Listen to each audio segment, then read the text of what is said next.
Zahir Online. Ya, mudah-mudahan Mas Angga sama Mbak Rizka juga nggak masalah ya saya share ini ya, karena beliau ini saya juga kenal cukup lama dan saya kagum ya kedua pasangan yang sangat muda ini. Sebetulnya satu istrinya itu dulu karyawan ya, staf profesional, tapi Mas Angga sendiri memang dari awal dia sudah berbisnis, tapi sering gagalnya ya. Jual bakso juga bangkrut, coba keripik dan segala macam. Jadi jadi pengusaha itu memang bangkrut atau gagal itu sudah kewajiban. Bagian dari hidup ya, bagian dari hidup tuh harus melewati masa-masa itu untuk usaha ya, harus ada gagalnya. Walaupun nggak kepengen ya Pak. Betul, tapi memang tidak ada yang setahu saya orang yang sukses ya hampir di apapun ya profesinya itu yang tidak pernah mengalami kegagalan. Jadi biasakan itu ya, jadi jangan takut dengan gagal ya.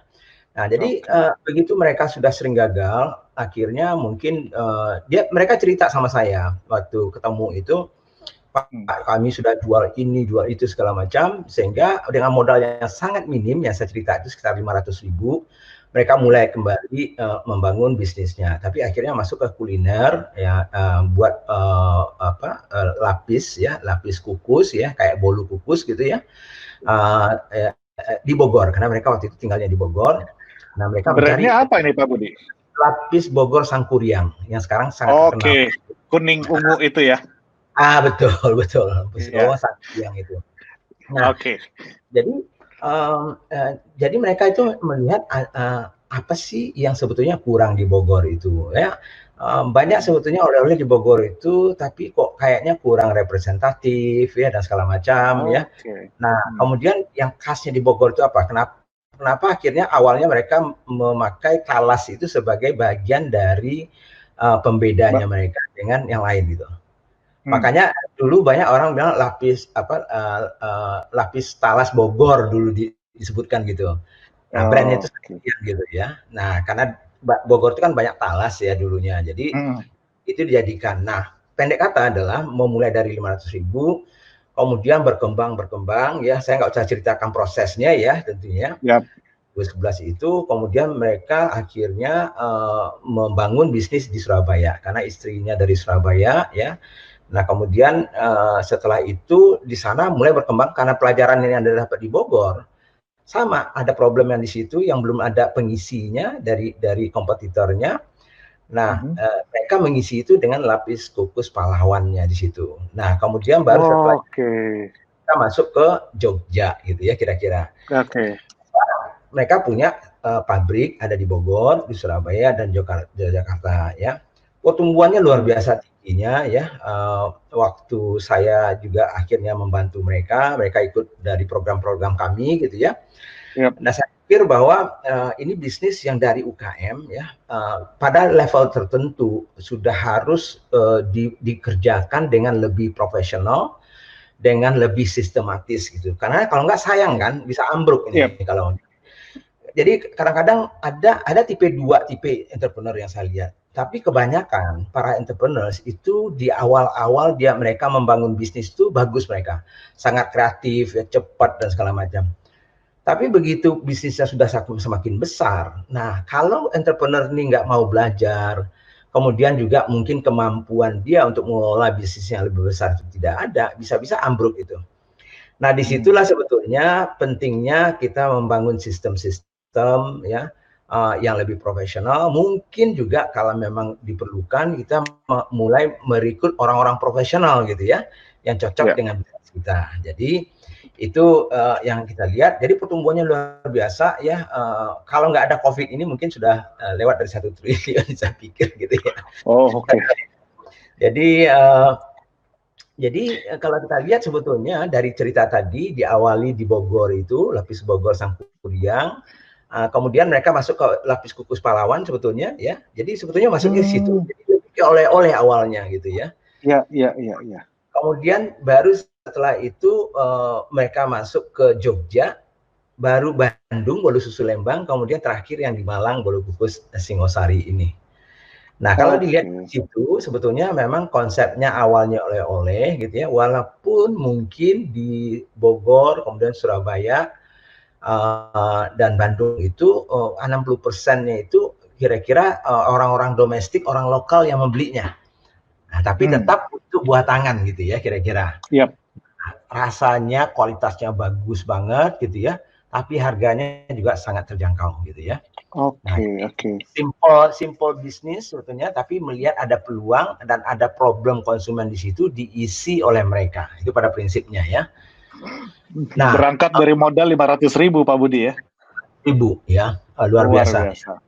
Nah, jadi kalau kita lihat memang dia punya pabrik itu di Bogor, itu mengcover untuk Jawa Barat ya, termasuk juga sedikit Jabodetabek gitu ya, dengan lapis kukus botaninya ya, itu brand yang belum dikembangkan secara luas gitu ya. Kemudian ada di Surabaya, ada di Jogja ya, ini yang lagi hot banget sebetulnya sebelum COVID ini, Bapia Kukus Tugu Jogja gitu ya. Benar, saya selalu beli nih kalau ke Jogja. Betul, pasti packagingnya bagus. Ke Jogja itu pasti beli itu. Kemudian terakhir tentunya baru Singosari Malang itu. Nah, malahan sebetulnya sebelum saya ke sana gitu ya, dengan perkembangan ini waktu itu saya membantu ya menjadi advisernya mereka. Akhirnya kita berpartner juga. Akhirnya ya kita memutuskan ya udah kita harus mulai membangun sistem yang lebih kuat. Kita mulai harus membangun orang-orang yang lebih kuat sehingga teman-teman profesional pun mulai kita masukkan. Dan kita membuat perencanaan yang sebetulnya cukup besar dan ambisius gitu ya, untuk mengembangkan bisnis ini. Karena mimpinya founder berdua ini luar biasa ya, besarnya, tapi sekaligus juga luar biasa humble-nya. Ini orang-orang yang humble banget nih ya. Masya Allah. Dengan boleh kapan betul, masih pakai Innova biasa aja gitu. Masya Allah. Kapan-kapan nanti kita undang deh ini untuk isi webinar. Iya, itu makanya mereka nggak punya Instagram, nggak punya Facebook, jadi harus diundang kayak gini nih, nggak bisa. Iya. Nah, humble dan mereka tampil gitu ya. Nah, tapi saya rasanya ada kewajiban saya untuk memberikan pengalaman ini ke teman-teman yang lain karena ini pelajaran yang bisa didapatkan oleh teman-teman. Nah, dengan perencanaan itu ya, karena di Bapia Kukus Tugu Jogja itu kan kemarin-kemarin itu terus terang aja tiap hari itu jam 10 udah habis Mas Muhammad ya. Jadi memang kapasitasnya udah nggak cukup lagi, karena pabriknya sudah cukup besar waktu itu. Nah, akhirnya kita memang itu harus ekspansi toh. Jadi kita juga mau ekspansi ke Sumatera misalnya dan segala macam. Jadi misalnya kita waktu itu ya walaupun ini hanya gambaran kasarnya ya, misalnya pengen membangun pabrik baru ya untuk Jogja, nambah kapasitas dan segala macamnya. Namun ya COVID itu datang gitu ya. Nah, cuman sebelum itu pun kita sebetulnya sudah mulai bergerak lebih profesional gitu ya. Kemudian sudah mulai membangun sistem-sistem walaupun itu banyak sekali. Nah, termasuk yang di Jogja ini yang betul-betul kita rasakan juga menjadi primadonanya. Nah, bayangkan ya Mas Muhammad, jadi ini adalah UKM dulunya ya, sudah bisa mengkomunikasikan seperti ini ya. Nah, kita masuk ke intinya pembicaraan malam ini. Jadi UKM itu kalau dilihat kan luar biasa banyaknya ya. Ada hampir sekitar 62 juta ya. Ini data pemerintah yang saya ambil dari infografiknya Robertus gitu ya. Nah, cuma pengalaman saya sejak 2010 saya membantu UKM ini, ada 6 persoalan pokok sebetulnya yang teman-teman ini yang saya lihat paling penting harus diperbaiki. Nah, pertama ada soal pengetahuan dan keterampilan bisnis. Jadi ini harus diasah terus, karena kalau modal kita hanya cuma nekat doang ya, nggak bisa berkembang menurut saya. Ya kan? Banyak yang modal nekat. Iya, artinya nekat penting, karena kalau kita juga pengetahuan banyak tapi nggak mulai-mulai juga nggak bagus. Itu dimarahin Om Bob. Saya itu dulu. Iya, betul. Om Bob selalu bilang bisnis yang bagus itu adalah bisnis yang sudah dimulai gitu ya. Dimulai, iya. Bukan yang dipikirkan gitu. Nah, cuman saya bilang sama Om Bob, ya tapi Om Bob, kenapa 85% gagal di tahun pertama? Ya karena ya tadi itu kebanyakan orang ya hanya memulai aja gitu ya, tanpa dibarengi pengetahuan dan keterampilannya. Jadi itu satu. Jadi belajar ya. Siapapun Anda, dengan siapapun silakan belajar. Kemudian ada masalah pemasaran dan pengembangan dari pemasaran dan salesnya. Itu kedua yang saya lihat. Baru yang ketiga modal. Jadi walaupun banyak sekali teman-teman yang saya temui ya di seluruh Indonesia di 50 kota yang kami punya program ini, itu mereka selalu banyak sekali yang mengatakan modal adalah masalah utama, tapi ternyata tidak.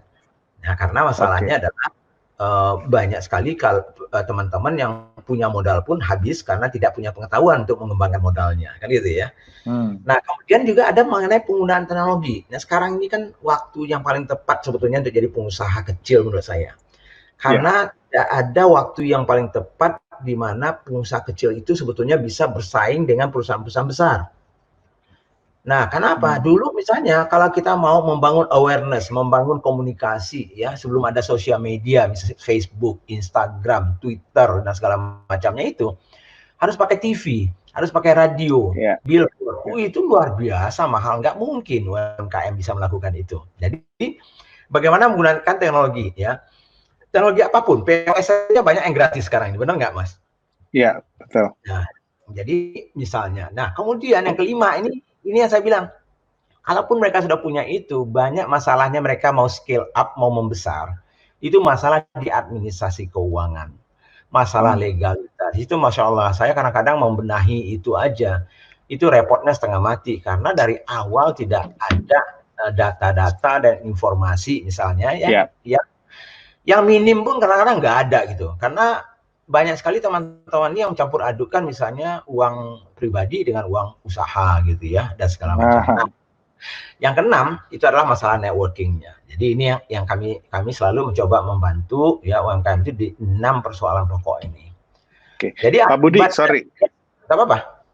Sorry Pak Budi, aku punya pertanyaan. Tadi Pak Budi menyebut bahwa itu kan problem yang tadi kebanyakan dihadapi oleh UKM ya. Dan ketika, nah ini kan ada 6 ya, ada 6 pengetahuan, pemasaran, dan seterusnya. Nah, tadi Pak Budi nyebut bahwa problem utama ketika mereka mau scale, jadi mereka dari kecil jadi besar ya, dari satu cabang jadi 100 cabang, dari 1-2 pegawai jadi 100 pegawai, itu problemnya selalu di administrasi keuangan. Salah satunya iya. Ya, salah satunya iya. Nah, sebenarnya apa sih yang membuat mereka jadi punya masalah di situ? Apakah memang mereka knowledge mereka menganggap bahwa administrasi keuangan itu urusan gampang, atau memang mereka mengerti bahwa itu penting tapi mereka nggak punya skill, atau mereka nggak punya orang? Biasanya apa problem utamanya? Tiga-tiganya sih. Tiga-tiganya. Oke. Jadi pertama ya, pertama biasanya mereka ini di waktu kecil banget itu mereka nggak merasa penting gitu, karena mereka merasa lah toh ini uang saya, uang usaha masih kecil begini ya sudahlah, yang penting saya bisa menjalankan bisnis ini. Nah kalau sudah mulai lebih sedikit lebih besar, biasanya mungkin mereka tidak punya kemampuan dan pengetahuan untuk melakukan itu. Nah padahal simpel banget tuh, harusnya catat aja uang masuk uang keluar, tanggalnya untuk apa, itu aja udah cukup duluan untuk starting kan gitu. Nah cuman itu aja kadang-kadang mereka nggak paham bahwa itu penting gitu. Nah lalu yang ketiga biasanya kalau mau lebih besar lagi, mereka nggak punya orang yang mungkin yang mampu untuk membantu ini ya, atau sistem yang untuk membantu itu gitu ya. Jadi tiga-tiganya sebetulnya masalah, tapi kadang-kadang tergantung kapan mereka punya masalah itu gitu. Oke.